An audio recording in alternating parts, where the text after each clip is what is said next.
Hi everyone, my name is Johan Martin, this is Punch Sector Studios, and today I'm going to talk about common mistakes when it comes to drum programming. Alright, so I have this little drum beat programmed into Cubase, and this is in no way musical at all, but it's gonna kind of give you a couple of examples of different mistakes that people make when they program drums.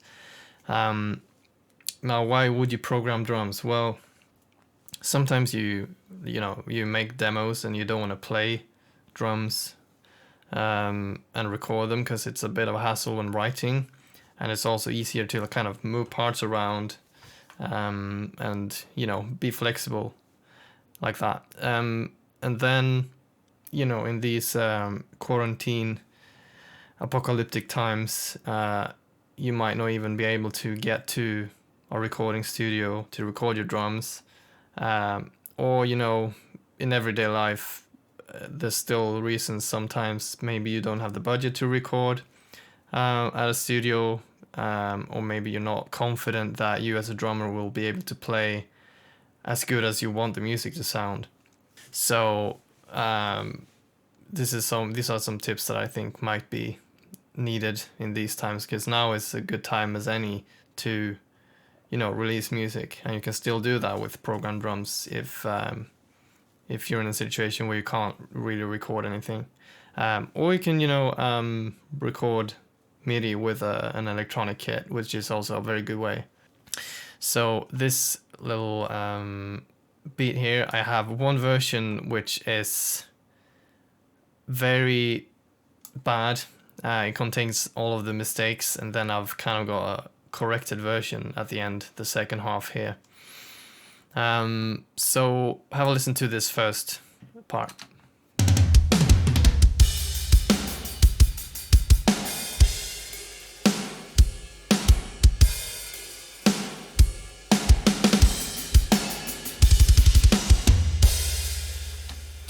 Alright, so there's a lot of mistakes. I hope you heard most of them, at least. There's also some stuff that you can see on the screen that is not desirable if you're aiming towards a realistic imitation of a real performance. Of course, you can do whatever you want with it, but if you want it to sound realistic in any way, then this is not the way to go. So what is the way to go is more in the style of this next part.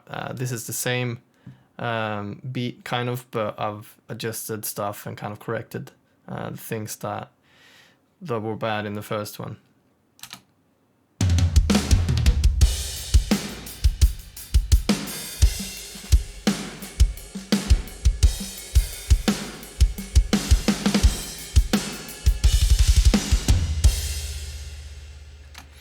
Alright, there's also some stuff that it's not necessarily corrections, but some extra kind of spiciness to make it better, in my opinion. Now, some of that stuff comes down to taste, but there's nothing wrong with that.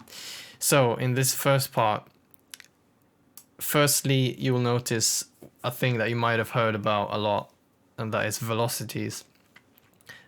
This first part has everything at full velocity. So for example, if you compare this first little tom fill, everything is at max. In this second one, generally over the entire thing, I've lowered. If you see all the velocities here, they're a bit lower, not at full every time, and then in the beginning they're at max.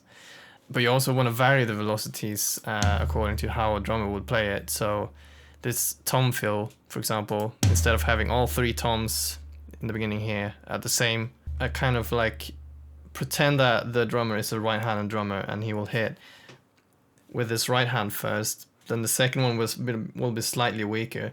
That might be just the way he plays. That might be by choice, or it might be because he's not as strong in his left hand.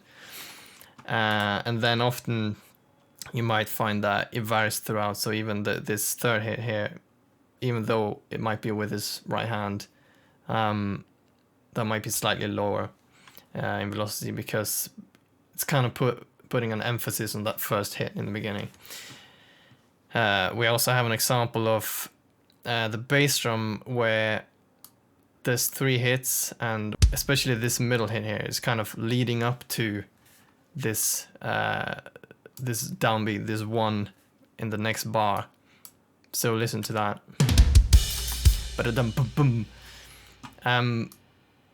Now in this one, the corrected version, I've put that at a way lower velocity, because it kind of makes more of an impact on that big hit at the first beat of the next bar.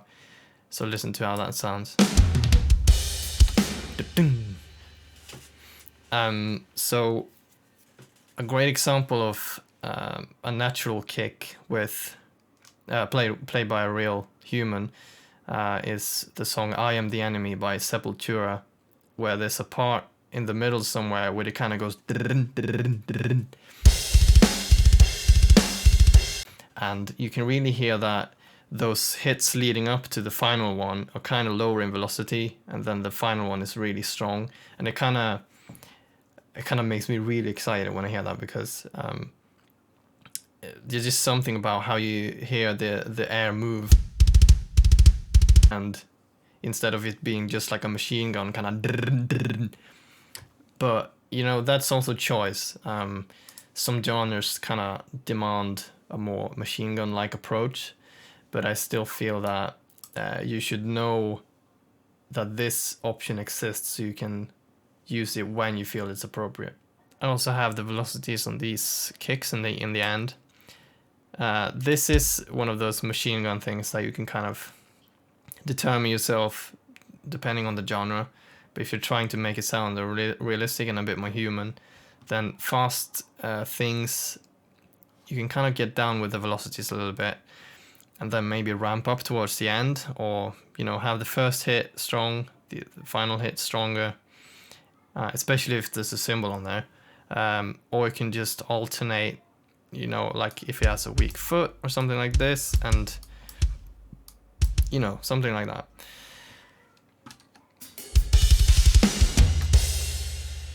You know, compared to this, you know, it's very machine gun like, and again, matter of taste, but when you want it to sound a bit more realistic, a bit more, you know, human, you might want to opt for slight altering of the velocities. Another thing with velocities is, let's say you know a lot about velocities, but you kind of overdo it. You kind of randomize every little thing, like, that needs to be 118 instead of 119. That isn't necessarily going to make any difference, because that depends a lot on your drum library, because they sample every hit to a certain velocity. Let's say they have, okay, we're going to sample the hardest hit for 127, so they make maybe, depends, 6, 12 hits for the hardest. Then they maybe they make between 126 and 120, they make one layer. So even if you have 121 and go up to 125, for example, you might get exactly the same sound. Sometimes you might get a slight volume difference, because the drums kind of, even if the sound is the same, the velocity will alter the volume as well. But usually you can't get too much into detail with, you know, just because there's 127 different velocities doesn't mean that they've recorded 127 different layers. So you kind of need to use your ears and listen to your drum library and see what works. You can usually hear at which point does the next, you know, velocity kick in. I'm using Superior Drummer here, and they have a lot of velocities. Then there's a lot of other libraries that don't have as much detail. So in them you might use completely different velocities to Superior Drummer.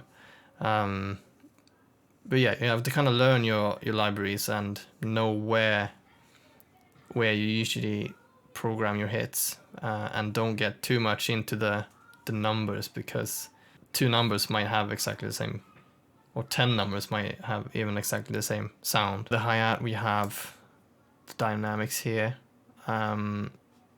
Instead of playing every hit at the full velocity or like even the same velocity, like do, do, do, do, do. I sound so much like a hi-hat.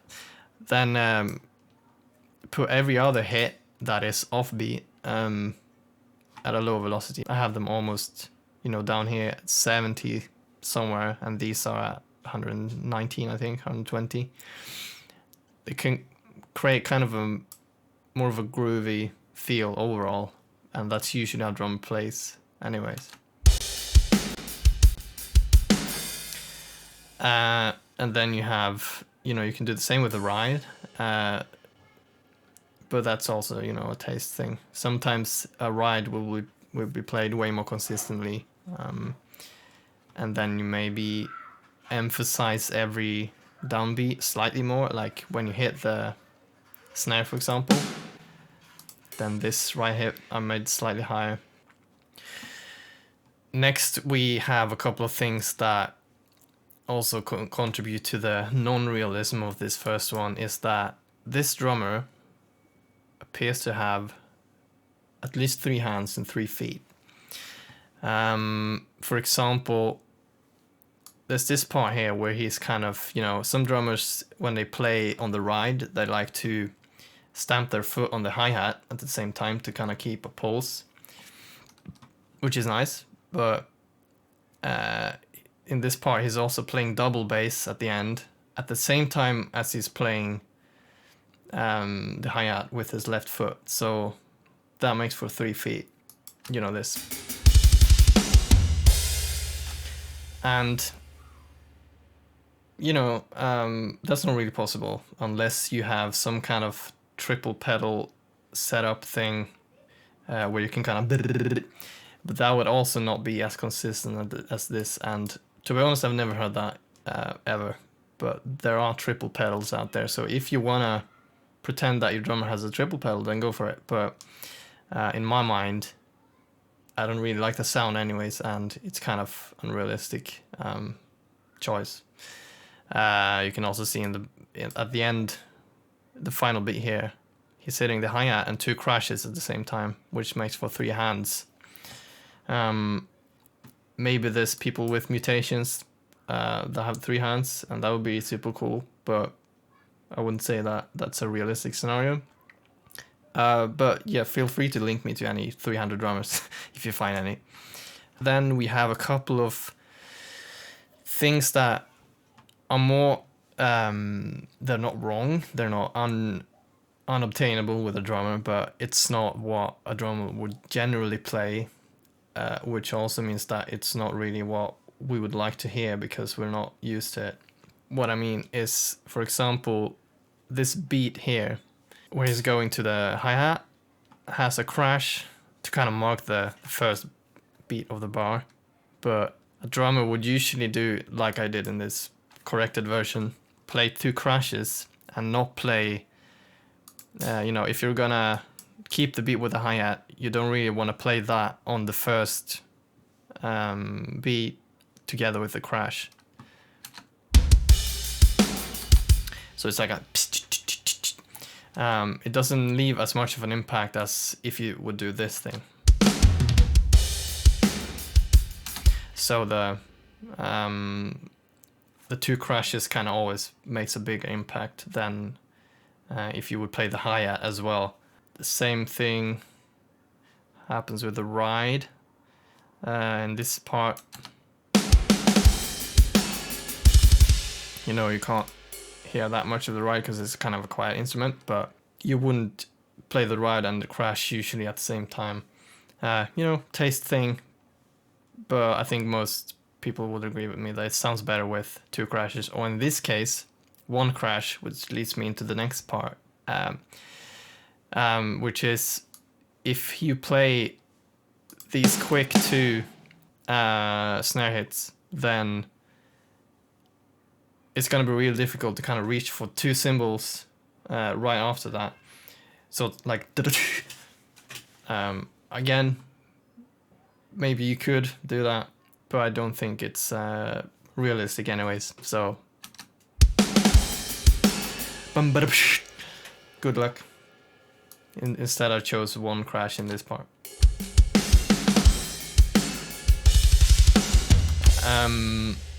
Then we have this pedal hi-hat, which I said earlier that was pretty nice, but you would generally not hit this hard. This is even more of a taste thing. I would usually prefer it to be a bit lighter, like in this, instead of just pressing the hardest you can on the pedal. So compare how that sounds. And this. Usually can't even hear that in the full mix at the end. But it looks cool in drum videos, and usually when a drummer plays it for real, it kind of usually makes it easier for them to hold the beat. It becomes a part of the groove, and it usually adds a little bit of realism. Especially in quiet parts where maybe there isn't as much guitars and stuff playing, you know, that might be extra interesting to add some pedal hi-hat. Unless he's playing double bass, of course. Then we have this tom hit. There's 2 toms and a kick right before the final blast, which sounds like this in the wrong version. And then in the second, the more realistic and, to me, better sounding version. That is because generally when you have 2 tom hits and a kick at the same time, or just 2 tom hits, you can usually put the tom hits slightly off grid from each other so they're not hitting at the same time. That will kind of, you know, when you put them off grid like this, it will kind of make the whole sound way more fat and big in a way. You know, you could do that with cymbals as well. It's not as noticeable because toms usually have way more powerful attack that you will start to hear when, if it's hit super at the same time or if it's hit flamming slightly. Now Cubase has a built-in function where you can kind of randomize this. Here is, if you press the E up here, you can randomize these 2 hits if you mark them by ticks. So let's say I take 10 ticks and then I push quantize. Then these, every time I press it, these will kind of move around within 10 ticks of this thing. Now don't ask me what a tick is. I think there's 127 ticks between every something, but don't quote me on that. Or you can just do it manually. Remove any kind of snap function that you have in your program, and if you have a snap on and you move this, then it's going to snap to the closest, you know, like this. If you remove that, you can kind of move them around a little bit and then use your ears to where it sounds good. If you put them too much off like this, then it becomes more of a flam. It sounds like he's kind of stumbling over the drum set. So I like to keep them, you know, fairly close, and then usually kick in the middle works. You don't have to randomize that if you don't want to. A lot of these examples are from where I've seen people program drums for Guitar Pro tabs and things like that. You can usually see when there's when a guitarist has tried to program the drums. You know, velocity isn't as important when that thing happens, but things like having 3 cymbals at the same time, or hitting a cymbal and the hi-hat or the ride at the same time at the beginning of a bar. Now this is another thing that you can kind of, if you don't know what you're doing, you can kind of make it sound a bit choppy and not very groovy. So this part here.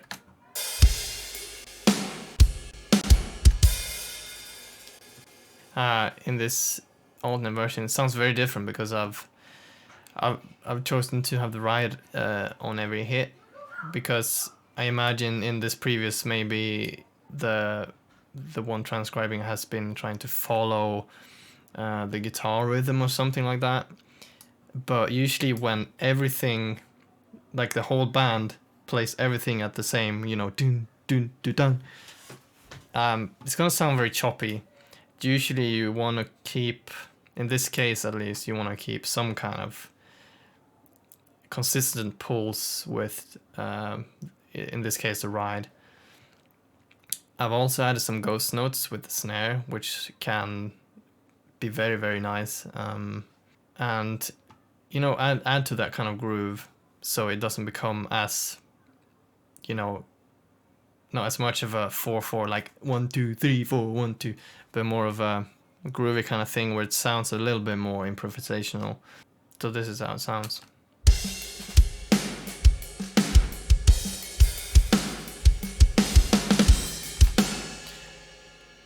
It kind of gets rid of all of that choppiness, and the snare is still pretty much in the same, follows the same pattern as it did in the previous one.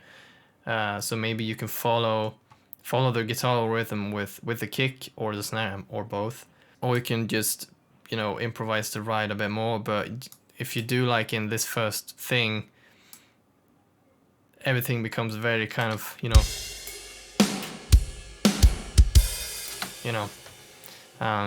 it doesn't have a good flow, I would say. So yeah, that was all I had. I hope you enjoyed it. I hope you learned something, and you know, go out, make music, program some drums.